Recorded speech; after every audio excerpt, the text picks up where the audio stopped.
প্রিয় বন্ধুরা, দেখুন আমি কত উঁচু পাহাড় থেকে নামতেছি।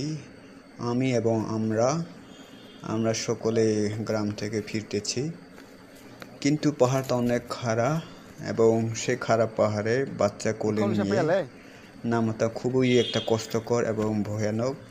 যদি একটু এদিক সেদিক হয় বা পিছলে পড়ে যায়, এই যে দেখুন খাড়া পাহাড়ের নিচে চলে যাব। খুব বহিয়ে বহিয়ে নামতেছি। দেখুন আমার আগে আমার ভাইগনা খুব দ্রুত হয়ে নামতেছে, কিন্তু আমি নামতে পারতেছি না, আস্তে আস্তে করে নামতেছি এবং আমার বাচ্চা আমার কোলে আছে।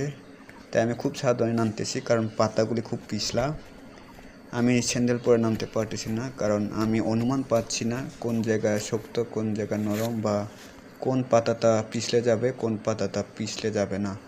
তাই এটা অনুমান করার জন্য আমি জুতা খুলে হাঁটতেছি। আমার পিছনে আমার বউ, আমার ছেলে এবং আমার দিদি দাদারা আছে, অর্থাৎ আমার স্ত্রী, বড় বোন এবং তার দুলাভাই রয়েছে। এবং পিছনে যে হলুদ কালারের যে একটা মহিলা ব্যাগ নিয়ে আসতেছে, ও হচ্ছে আমার বাইকনার বউ। তো দেখতে পাচ্ছেন কত ভয়ানক রাস্তা এবং কত খাড়া রাস্তা। আমি খুব কষ্ট করে হাঁটতেছি। দেখুন, ভিডিওটি ভালো লাগলে লাইক করবেন।